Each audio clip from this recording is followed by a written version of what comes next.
মৰমৰ ছাত্ৰ ছাত্ৰীসকল যিসকলে ছায়েন্স ষ্ট্ৰীমত হায়াৰ ছেকেণ্ডাৰী পাছ কৰিছে আৰু ডিপ্ল'মা অফ ফাৰ্মাচী বা বেচেলৰ অফ ফাৰ্মাচী এনেকুৱা কোৰ্চ কৰিব বিচাৰে তেওঁলোকৰ কাৰণে খুব গুৰুত্বপূৰ্ণ এইটো ভিডিঅ' যে এতিয়াৰ পৰা ডিপ্ল'মা অফ ফাৰ্মাচী বা বেচেলৰ অফ ফাৰ্মাচী এনেকুৱা কোৰ্চ কৰিবৰ কাৰণে যিকোনো কলেজতে হওক প্ৰাইভেটে হওক বা চৰকাৰীয়ে হওক এটা এণ্ট্ৰেঞ্চ দিব লাগে কাৰণ এণ্ট্ৰেঞ্চত যদি নবহে তেতিয়া কোনো প্ৰাইভেট কলেজতো এডমিশ্যন ল'ব নোৱাৰে গতিকে যিসকলে এনেকুৱা কোৰ্চ কৰিব খোজে তেওঁলোকৰ কাৰণে এনেকুৱা পৰীক্ষাত বহাটো খুবেই গুৰুত্বপূৰ্ণ আৰু এনেকুৱা পৰীক্ষাৰ কাৰণে অৰ্থাৎ ডি ফাৰ্ম আৰু বি ফাৰ্মৰ এণ্ট্ৰেঞ্চৰ কাৰণে তো এই অনলাইন এপ্লিকেশ্যনবোৰ কেতিয়াৰ পৰা কেতিয়ালৈকে চলিব আৰু পৰীক্ষা এণ্ট্ৰেঞ্চ পৰীক্ষা কেতিয়া হ'ব মই সবিশেষ এইটো ভিডিঅ'ত জনাই আছোঁ গতিকে শেষলৈকে ভিডিঅ'টো চাবা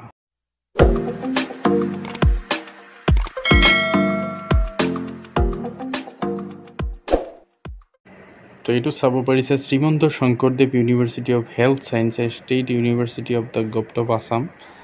অৰ্থাৎ শ্ৰীমন্ত শংকৰদেৱ ইউনিভাৰ্চিটিৰ পৰা এই নটিফিকেশ্যনটো ওলাইছে ডেটেড 10/5/2024 অৰ্থাৎ 10 মে তাৰিখে এই নটিফিকেশ্যনটো ওলাইছে তো কি লিখা আছিল নটিফিকেশ্যনখনত educational notice pharmacy entrance examination অৰ্থাৎ ইয়াক ফাৰ্মাচী এণ্ট্ৰেঞ্চ এক্সামিনেশ্যন বুলি কয় অৰ্থাৎ পেট 2024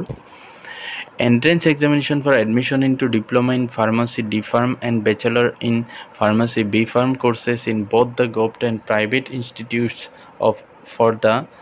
Assam for the session 2024 অর্থাৎ অসমৰ যিমান সৰকাৰি আৰু বেসৰকাৰি অৰ্থাৎ প্ৰাইভেট যিবিলাক ফাৰ্মাচী ইনষ্টিটিউট আছে সকলোৰে কাৰণে এই নটিফিকেশ্যনটো দিছে in pursuance of the Assam gazette notification number MER 206054/786 dated 7/11/2023 Srimanta Sankardev university of health science is conducting an entrance examination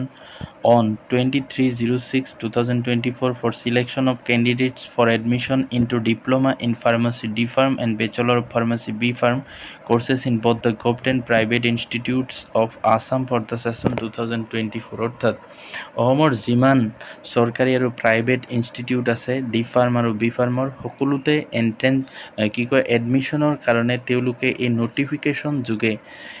এই এণ্ট্ৰেঞ্চটো পাতিব 23 জুন তাৰিখে 2024 Accordingly, applications are invited for the candidates for pharmacy entrance examination 2024 selection of candidates of admission for admission into diploma in pharmacy D Pharm and bachelor of pharmacy B Pharm courses. তো ইয়াৰ কাৰণে তেওঁলোকে কি কৰিছে candidate সকলক select কৰাৰ কাৰণে D farm আৰু B ফাৰ্মৰ তেওঁলোকে অনলাইন এপ্লিকেশ্যন বিচাৰিছে online application forms shall be available on the university website www.ssuhs.in from 14/05/2024 to 29/05/2024 তো এই অনলাইন এপ্লিকেশ্যনবোৰ এই ৱেবছাইটত পাব ssuhs.in এইটো সাৰ্চ কৰিলে হ'ল আৰু এপ্লিকেশ্যনবিলাক 14 মেৰ পৰা 29 মেলৈকে এপ্লাই কৰিব পাৰিব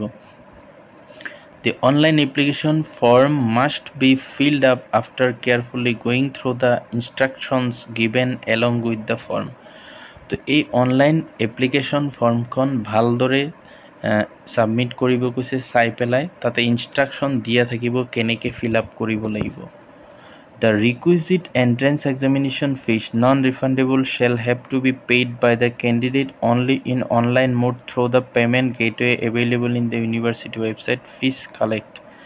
তো তাতে এটা ফিস দিব লাগিব যেটো নন রিফান্ডেবল অর্থাৎ এটো আর ঘুরাই না পায় পরীক্ষা দিলেও নিদিলেও আর এটো অনলাইন মোডতে দিব লাগিব The details of categories of fees are available in the university website along with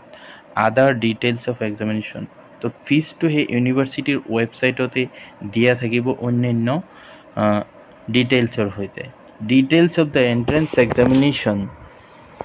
including eligibility criteria and requirements are available in the university website www.ssuhs.in তো এই ৱেবছাইটতে এন্ট্ৰেন্স এক্সামিনেশ্যনৰ এলিজিবিলিটি ক্ৰাইটেৰিয়া কি আৰু ৰিকুৱাৰমেণ্টছবিলাক কি কি, অৰ্থাৎ এজ কিমান হ'ব লাগিব, শিক্ষাগত অৰ্হতা কিমান থাকিব লাগিব, সকলো কথা লিখা থাকিব। The entrance test is going to be held on 23/06/2024 at Guwahati, Dibrugarh, Silchar, Jorhat, Barpeta, Tezpur, Diphu, Lakhimpur, Dhubri and Kokrajhar. তো এইটো ভালকৈ মন কৰিব যে 23/6/2024 তাৰিখে পৰীক্ষাটো অনুষ্ঠিত হ'ব আৰু ক'ত ক'ত চেণ্টাৰ থাকিব, গুৱাহাটী, ডিব্ৰুগড়, শিলচৰ, যোৰহাট, বৰপেটা, তেজপুৰ, ডিফু, লখিমপুৰ, ধুবুৰী আৰু Kokrajhar. Admit cards will be available online at www.ssuhs.in from 15/06/2024 আৰু এডমিটবিলাক 15/6/2024 পৰা অনলাইনত উপলব্ধ হ'ব। Candidates are strictly advised to keep record of the application number and password used by them while submitting the online form, without which they will not be able to download admit cards। আৰু প্ৰাৰ্থীসকলক এইটো এটা গুৰুত্বপূৰ্ণ কথা জনাইছে যে তেওঁলোকে যাতে অনলাইন এপ্লিকেশ্যন ফিল আপ কৰোঁতে যিবিলাক ডকুমেণ্ট দিয়ে, অৰ্থাৎ তেওঁলোকৰ এপ্লিকেশ্যন নাম্বাৰ আৰু পাছৱাৰ্ডটো যাতে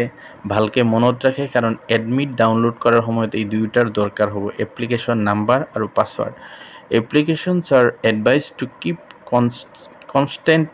watch at the university website www.ssuhs.in for any related updates। আৰু প্ৰাৰ্থীসকলক জনাইছে তেওঁলোকে যাতে ইউনিভাৰ্চিটিৰ ৱেবছাইট ssuhs.in এইটো যাতে প্ৰায়ে চাই থাকে, কাৰণ যিকোনো ধৰণৰ আপডেট এই ৱেবছাইটত দি দিয়া হ'ব। However, the applicants may call the helpline number 7977259728 for any assistance। যিকোনো ধৰণৰ সহায়ৰ বাবে প্ৰাৰ্থীসকলে, অৰ্থাৎ যিসকলে এইটো এণ্ট্ৰেন্স দিব, তেওঁলোকে এই নম্বৰত কল কৰিব পাৰে 7977259728। তো এইটো আছিলে গুৰুত্বপূৰ্ণ ইনফৰমেশ্যন ডি ফাৰ্ম আৰু বি ফাৰ্ম এণ্ট্ৰেন্স সম্পৰ্কীয়। আশা কৰোঁ সকলোৱে উপকৃত হ'ব। তো ভিডিঅ'টো লাইক কৰিলে, ভাল লাগিলে মোৰ চেনেলটো ছাবস্ক্ৰাইব কৰিবা আৰু লাইক এটা কৰি দিবা, তেতিয়া এনেকুৱা ইনফৰমেশ্যন আৰু আগলৈ পাই থাকিবা। তো থেংক ইউ।